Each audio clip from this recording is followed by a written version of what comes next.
All right, you guys. Of course, a few comments here as we begin on this Tuesday. The past few days have proven that President Trump means what he says. America can be proud that we have a president who puts America first and is a peacemaker. As he said on his Truth Social, both Israel and Iran wanted to stop the war equally. It was my great honor to destroy all nuclear facilities and capability and then stop the war. Now, an update on the State Department's 24/7 efforts to assist U.S. citizens throughout the Middle East. The Department has provided information and support to over 27,000 people seeking guidance regarding the conflict between Israel and Iran. The vast majority of people we are in touch with are seeking information, which we provide regularly. The State Department began assisted departure flights from Israel on June 21st.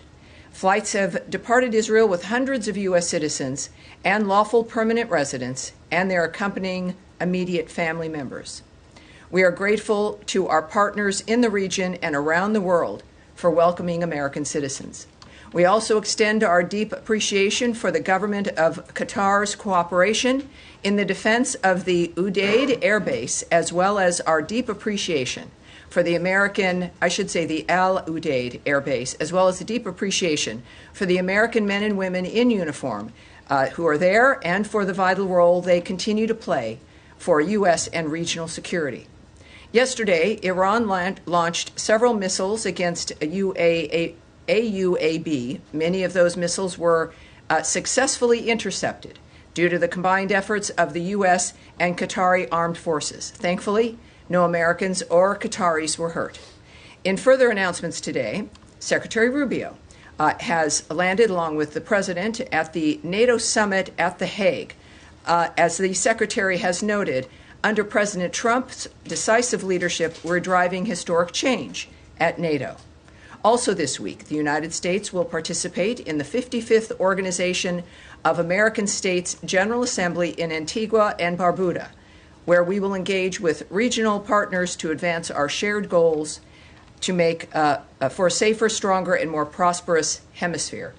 Deputy Secretary of State Christopher Landau will lead the U.S. delegation, reinforcing our commitment to supporting Rosa Maria Paya's candidacy to the Inter-American Commission on Human Rights, addressing the crisis in Haiti, and countering the influence of the Chinese Communist Party in the Western Hemisphere.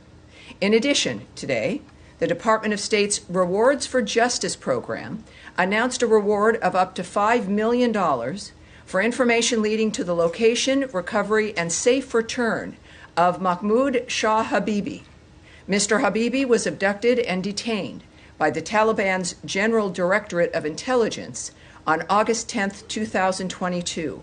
He has not been heard from since that time, and the so-called Taliban government has not yet provided any information about Mr. Habibi's whereabouts or condition. We encourage anyone with information on Mr. Habibi to contact +1 202 702 7843. That is +1 202 702 7843 via Signal, Telegram, or WhatsApp, or go to rewardsforjustice.net. That again is up to a $5 million reward for Mahmoud Shah Habibi for his safe return. And again, that is rewardsforjustice.net. Sorry, Tammy, he's in America. Excuse me? Is he in America? Excuse me, Matt, please. I'm more of an announcement here. To conclude today, the United States condemns the brutal and cowardly attack on the Mar Elias Greek Orthodox Church and offers its condolences to the victims and their families.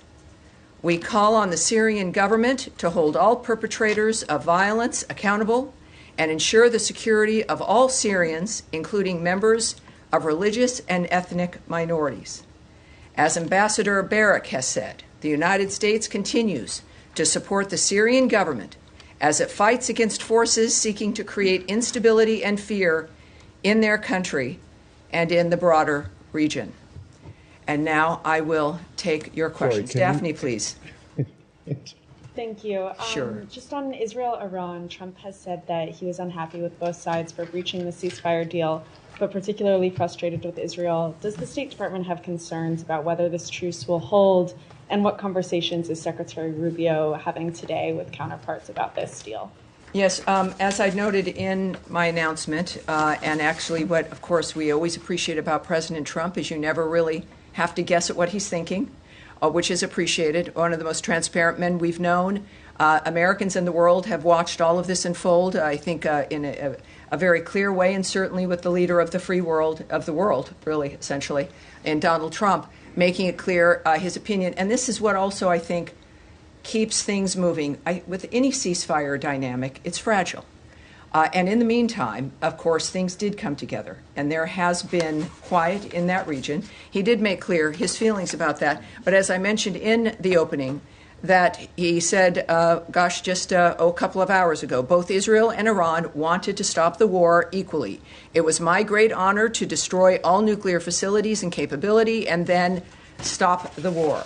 So obviously, the president has believed from the beginning that diplomacy can stop wars, that it is the thing that we should rely on. He leaned into that, and it's continuing to work. This is a dynamic now that is in play and is, I think, steady, as he has, I believe, also recognized based on his comments. And then on his comments about China being able to continue to purchase oil from Iran, how did this come together? Was this part of the Israel-Iran ceasefire deal? And what does that look like going forward? Will sanctions that have been imposed be lifted? Will there be waivers? How does that look? Those are all very good questions. Yes, and it's obviously a very fast-moving, we've used the word fluid here many, many times, a very fast-moving environment. The president has signaled what he expects, what he is looking forward to. This is a cabinet and a government that acts to the nature of what he says and what he wants. And in this case, of course, I'm not going to discuss what that process will be, the nature of any of the applications via the various departments in this government. But clearly, we are focused on making sure that that guiding hand of President Trump prevails and moves this government forward. So we will have to wait and see when it comes to what that ends up looking like. All right. Yes, Andrea. Well, just to follow up, yes. Does that mean, just to translate, are we lifting sanctions? Has anything happened to make that possible? I'm not going to get ahead of the president or try to guess at what his strategy will be, but it will be one that will benefit this country, and that, again, he's very clear. I think the difference is, obviously, sometimes you don't hear ahead of time about the trajectory of a president. With President Trump, he speaks honestly with us. So I would suggest to not translate, to not speculate or guess, but to watch, because things happen quickly, and I think we'll find out sooner than later. Yes, ma'am. One more. Quick follow-up on something. You quoted the president as saying, "It was my great honor to destroy all nuclear facilities to stop the war." As far as we know, the bomb damage assessment has not been done. The Joint Chiefs Chairman was talking about how long it might take. Do we have something more conclusive about destroying all of the nuclear facilities? Well, a conclusive comment for me would be coming from the President of the United States. I have great admiration for you, Andrea Mitchell, but I think he might know more than you do at this point, more than I, more than any one of us here. At the same time, obviously, the information that we receive, that the American people receive, which will be public, will take some time. But President Trump has indicated his pleasure at the success of that raid, which obviously was very limited in scope. And that's a very good point, I think, at when it comes to the nature of what's occurred, and I'm pleased that the president is pleased. Sean Tandon. Sure. Could I pursue that? Another comment from the president this morning, he was saying that basically stop the bombs was the message that he sent to the Israelis. Does he believe that the Israelis complied with this? Is he happy with how it turned out? Well, I think that there's early on, and again, I'm here at the State Department. I know my colleague Caroline is very articulate and clear on the nature of the president, whom she represents, and the State Department at the White House. But I think when we clearly look at the nature of how the day has transpired, There was some activity back and forth, and that has stopped, and the ceasefire has taken effect, and the president is pleased. So I think we can take that as an indicator of his feeling about it at this point. Sure. One more. And I mean, they're both statements both from Tehran and from Jerusalem and Tel Yes. Aviv today. But I mean, one of the things that from the Israeli military chief was saying that this is just a phase and they reserve the right to go back in. I mean, do you think that's consistent with the call for a ceasefire in terms of the Israeli statements on this? Well, I think the statements that we've looked at that we care about are the fact that both, certainly Israel has agreed to the ceasefire. And we believe there's a statement from Iran that has done so as well. So those are the statements that we care about. All right. Yes, sir, in the back. Right there, sir. Yes, sir. Thank you, Tammy. Obviously, pretty epic diplomatic developments last night. Yes. Can you walk us through any of the diplomatic steps that were taken that led to the ceasefire, and specifically Secretary Rubio's role? What are some of the ongoing efforts to make sure the ceasefire sticks? And then a separate but related question. The President spoke this morning about the great trading potential with Iran. Does this administration envision a broader rapprochement with Tehran that could lead to diplomatic ties being established, even the embassy being reopened? Well, on both those issues, I can't speak directly to them, but I can say a few things in that certainly I wasn't there. The Secretary of State was in a dynamic with the President that is a private dynamic as that team was addressing a war and the nature of how to stop it. So I can't speak to how that transpired or the decisions that were made, but obviously a successful evening, successful aftermath when it comes also to a very quick ceasefire. In the meantime, for your other question, which was, remind me again your second question? Well, President Trump this morning spoke a little bit about the potential for trade with Iran. Oh, the trade question. I was asking more about the yes. Obviously, again, while I can't speak obviously to the choices President Trump will make, what we do all know is that he is a businessman. Americans appreciate that about him, the nature of how he looks at the issue of national security and safety, and he has in the past addressed the issue of relationships with this country, keep other nations secure, that we are a good friend to have, that a friendship with the United States assists and helps facilitate the natural national security of another nation. So I look at that in his approach in certain things, and that's been certainly his attitude about it, and it seems to be a correct one. It's one I agree with. So I think we'll see that if that in fact is the case here, and we'll find out. All right. Yes, ma'am. Tammy, is there any sort of monitoring mechanism for the ceasefire if it continues to hold? Will there be a third party that is making sure that both sides are adhering to this ceasefire? Well, as the State Department, I can't really speak to that. I think that's a DOD question and certainly a White House question. And then how do you view the next steps for nuclear talks potentially resuming in light of the ceasefire? Is there anything on the schedule? Any follow-on conversations between the two sides to try to resume the talks that had been? Well, I can't speak to a schedule. I'm not going to guess or speculate about when something might happen. What we do know, and President Trump throughout this process had been tweeting about the fact that this would be a good time for negotiations to renew, for these talks to renew. Of course, with some disappointment that it got to this point. He has been committed to diplomacy and to discussions. Obviously, he's displayed that for these last 5 months, and I would think that has not changed. So the commitment, not just from President Trump, but also from Secretary Rubio, to minimize the need and go out of your way for the need to not engage militarily, is clearly a hallmark for him and his view of national security and foreign policy, as it is for Secretary Rubio. And I would expect that approach and that commitment to remain the same. Impeachment? Yes, go ahead. Thanks, Tammy. Just to follow on that, over the weekend, the president, many other cabinet members, they said that the strikes by the U.S. military on Iranian facilities had obliterated the nuclear program. Because of that, do you see that as buying more time for these negotiations to play out? Has the urgency at all changed? And there are reports that Qatar has tried to mediate nuclear talks, try to restart those. Are you receptive of Qatari efforts at this point? Well, that's not something I can address in any detail at all. I do know that the president was very confident in his assertion of the destruction of those sites. That was necessary because of the point that he's had from the start of this, which is that Iran cannot have a nuclear weapon. That has been a very singular, clear point, and the understanding is now they're not going to have one. And that clearly might open the door for the people involved in those kinds of decisions about how to move forward. But that was, and the strikes indicated that. It was a very distinctive, limited strike regarding the issue that was in the forefront of the president's mind, that he made clear over and over again, that they will not have a nuclear weapon. And now they will not have a nuclear weapon. How we move forward from here is up to the President of the United States. Saeed, yes, sir. Thank you.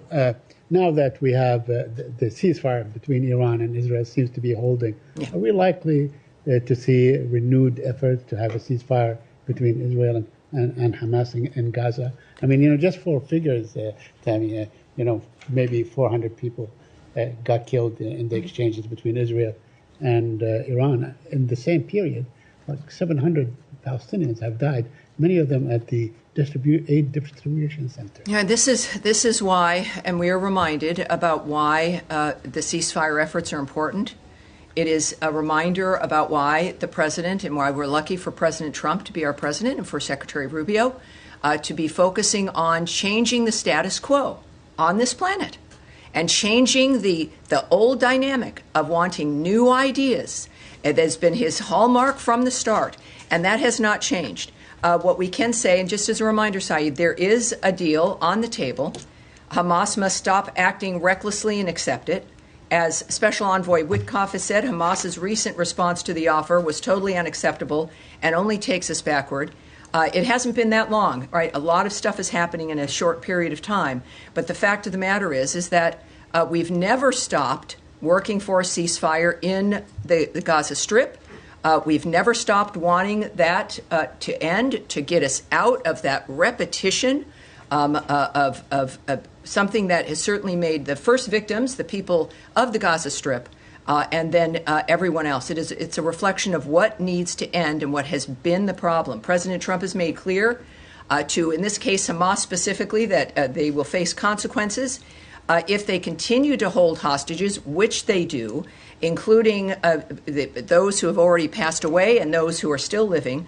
Hamas has rejected repeated ceasefire proposals and therefore bears sole responsibility for how this is continuing. Saeed, if you have a chance, I don't know if you do in your work, to pose the same question to Hamas.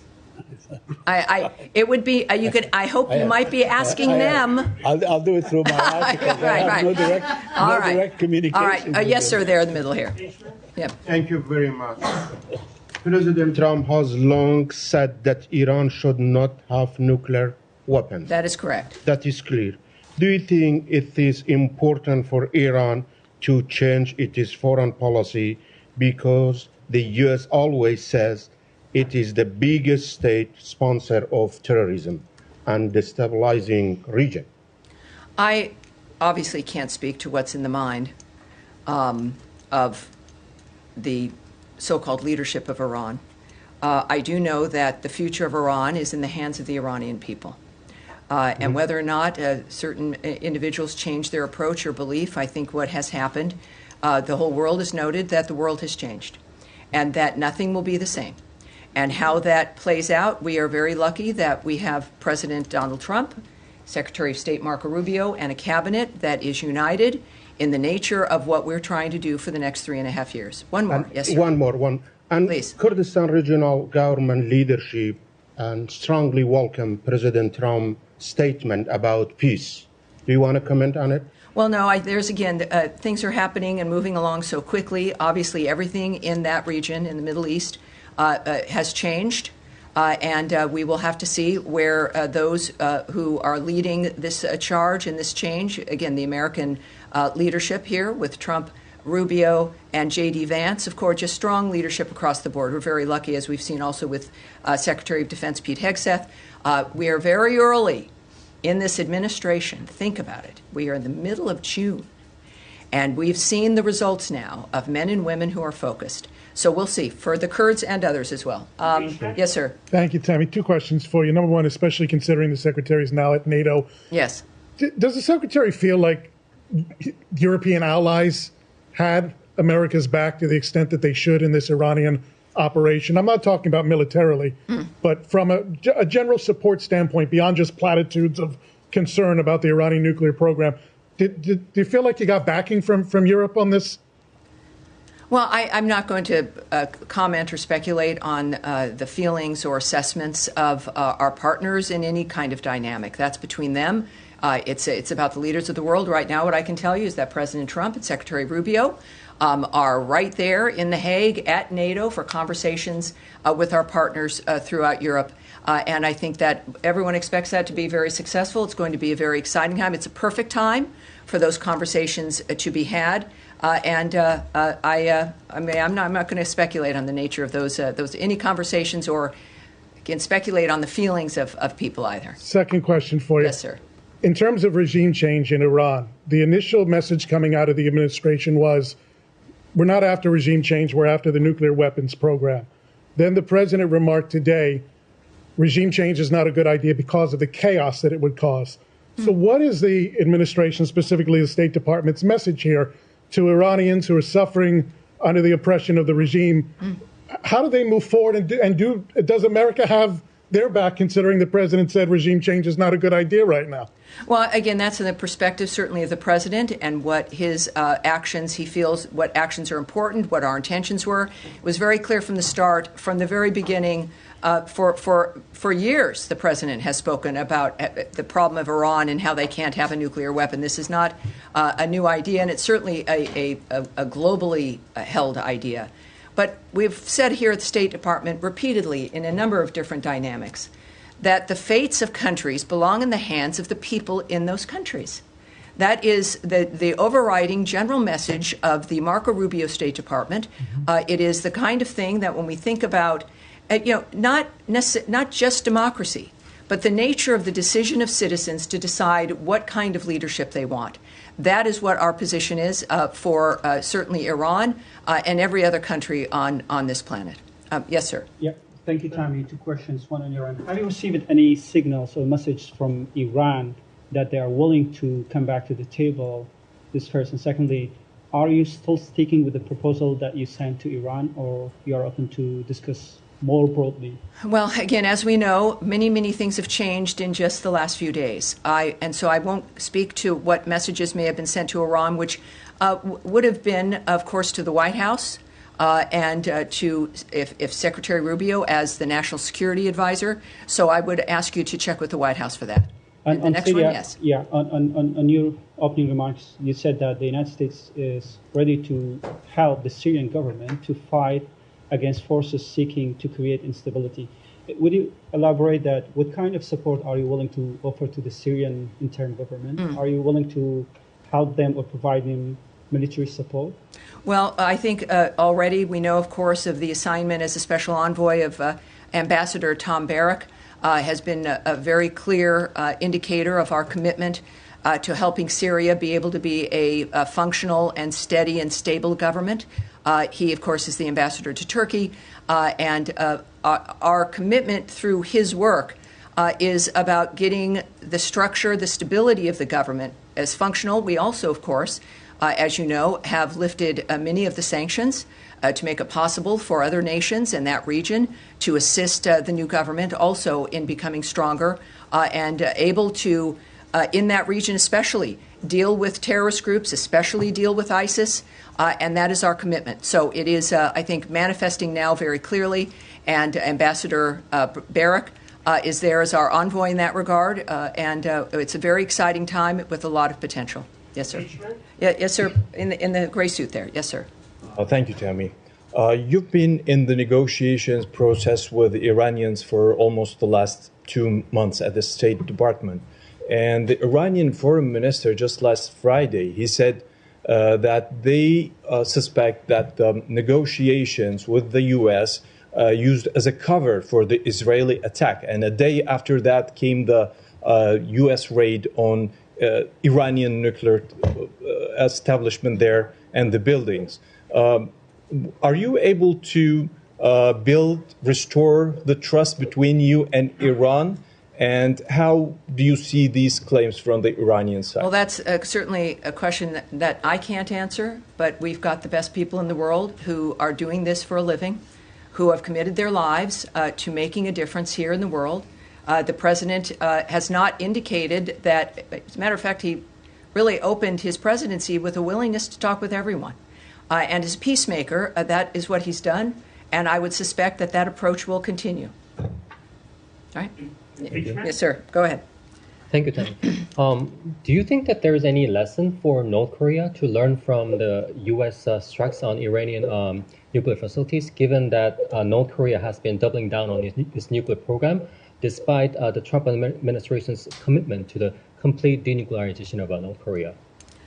Well, again, the nature of the choices that are made, I won't speculate about what other countries should think or do.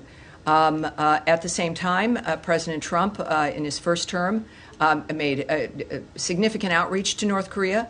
And what I can say, of course, and they've got their own nuclear program at North Korea, that we remain committed to the complete denuclearization of North Korea. That remains a commitment.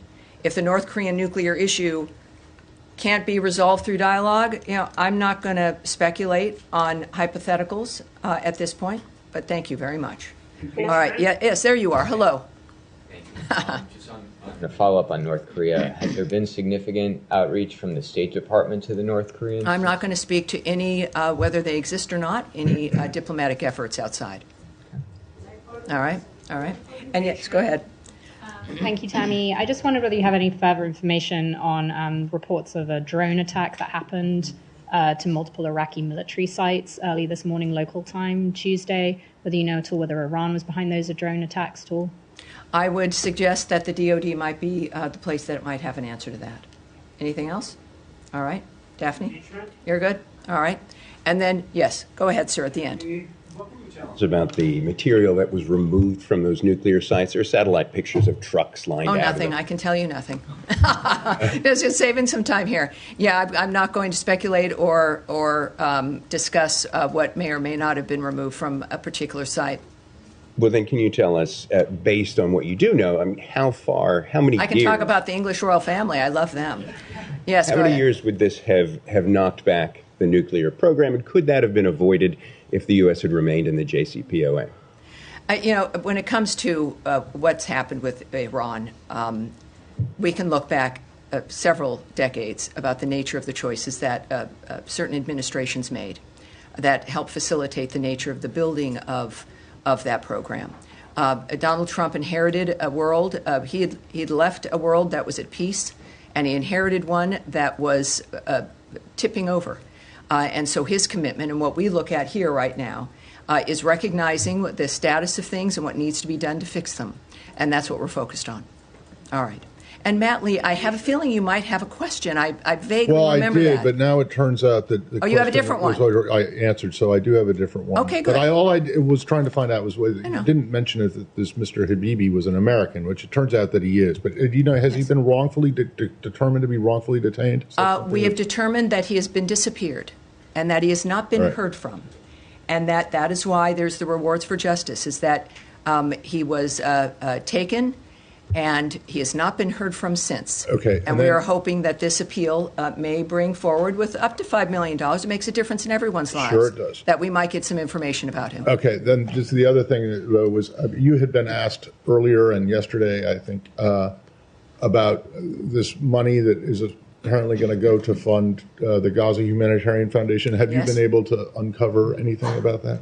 Well, here's what has always been the case with the Gaza Humanitarian Foundation. I now know that there's, I think it's close to 44 million meals that have been distributed, which is a pretty darn good record, and they continue now at 4 sites to distribute them.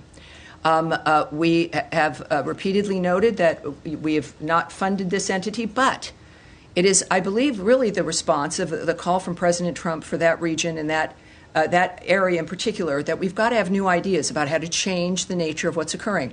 The region has stepped up. Other nations have stepped up, agreeing that The situation in Gaza has to be dealt with differently. We have to refuse to let it continue. And while we have a humanitarian crisis manifesting, is to do our best in an area that a terrorist group refuses to cooperate, ignores ceasefires, continues to hold hostages, and refuses to put down their weapons, that we are committed to endorsing, helping, promoting efforts to make a difference. When it comes to how that will manifest for the GHF, I can't say right now, but again, it's nice to know that 44 million meals have been distributed. That, like everything else for the last few days in the Middle East, everything has changed.